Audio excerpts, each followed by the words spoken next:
And when he had heard of Jesus, he sent unto him the elders of the Jews, beseeching him that he would come his servant.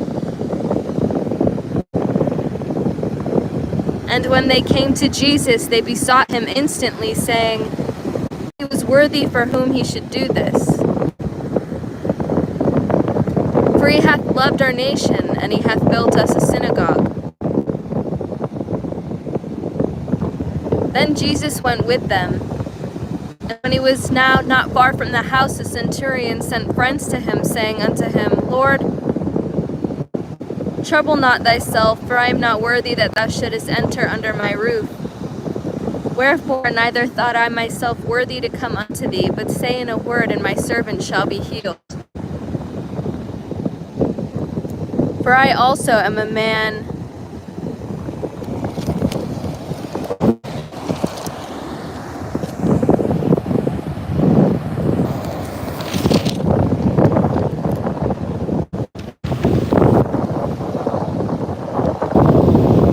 set under authority, having under me soldiers. And I say unto one, Go, and he goeth, and to another, Come, and he cometh, and to my servant, Do this, and he doeth it. When Jesus heard these things, he marveled at him, and turned him about, and said unto the people that followed him, I say unto you, I have not found so great faith, no, not in Israel. And they that were sent, returning to the house, found the servant whole that had been sick.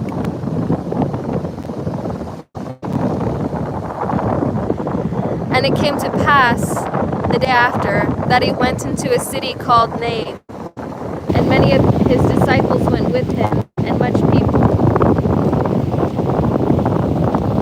Now when he came nigh to the gate of the city, behold, there was a dead man, the only son of his mother, and she was a widow, and much people of the city was with her. And when the Lord saw her, he had compassion on her, and said unto her, Weep not. And he came and touched the bier, and they that bare him stood still. And he said, Young man, I say unto thee, arise. And he that was dead sat up and began to speak. And he delivered him to his mother. And there came a fear on all. And they glorified God, saying that a great prophet is risen up among us, and that God hath visited his people. And this rumor of him went forth throughout all Judea. Hello. And throughout all the region round about. And the disciples of John shewed him of all these things, and John calling unto him 2 of his disciples sent them to Jesus, saying, Art thou he that should come, or look we for another? When the men were come unto him, they said, John Baptist hath sent us unto thee, saying, Art thou he that should come, or look we for another? And in that same hour he cured many of their infirmities and plagues of evil spirits, and unto many that were blind he gave sight. Then Jesus answering said unto them, Go your way, and tell John what things ye have seen and heard. How that the blind see, the lame walk, the lepers are cleansed, and deaf hear, the dead are raised, to the poor the gospel is preached. And blessed is he whosoever shall not be offended in me. And when the messengers of John were departed, he began to speak unto the people concerning John. What went ye out into the wilderness for to see? A reed shaken with the wind? But what went ye out for to see? A man clothed in soft raiment?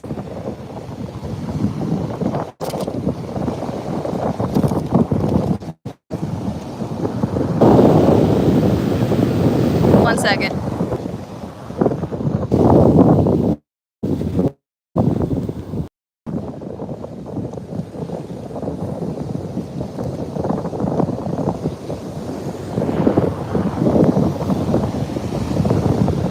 Behold, they which are gorgeously apparelled and live delicately are in king's courts.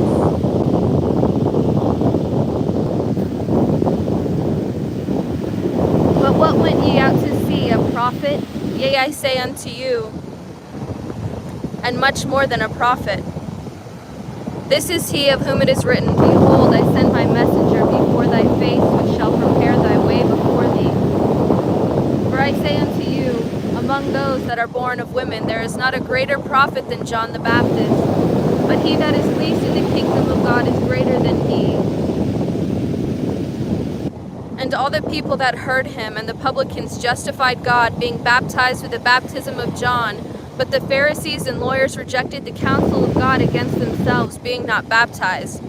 And the Lord said, Whereunto then shall I liken the men of this generation? And to what are they like? They are like unto children sitting in the marketplace and calling one to another, and saying, We have piped unto you, and ye have not danced. We have mourned to you, and ye have not wept. For John the Baptist came neither eating bread nor drinking wine, and ye say he hath a devil. The Son of Man is come eating and drinking, and ye say, Behold, a gluttonous man, and a wine bibber, and a friend of publicans and sinners.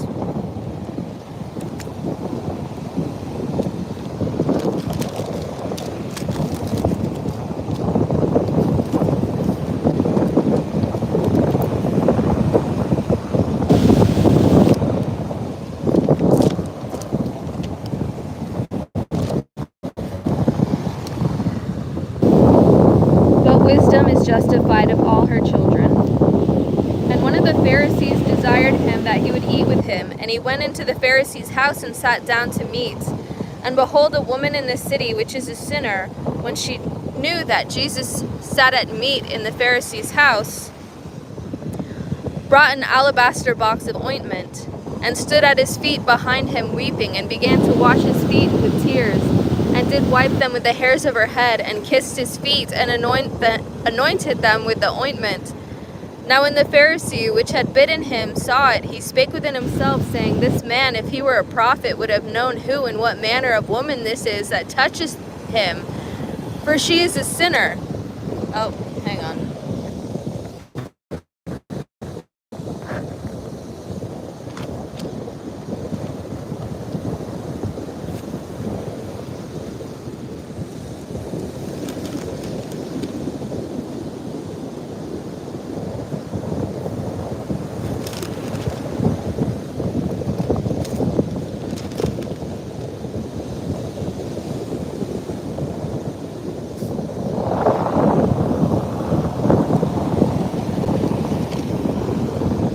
And Jesus answering said unto him, Simon, I have somewhat to say unto thee.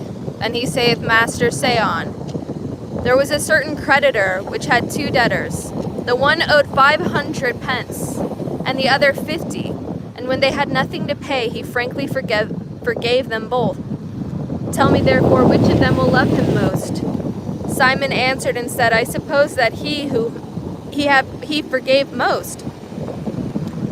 And he said unto him, Thou hast rightly judged. And he turned to the woman and said unto Simon, Seest thou this woman? I entered into thine house. Thou gavest me no water for my feet, but she hath washed my feet with tears, and wiped them with the hairs of her head. Thou gavest me no kiss. But this woman, since the time I came in, hath not ceased to kiss my feet. My head with oil thou didst not anoint, but this woman hath anointed my feet with ointment.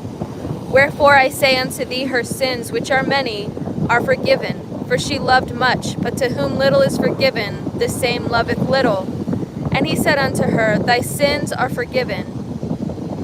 And they that sat at meat with him began to say within themselves, Who is this that forgiveth sins also? And he said to the woman, Thy faith hath saved thee. Go in peace. Thy faith has saved thee.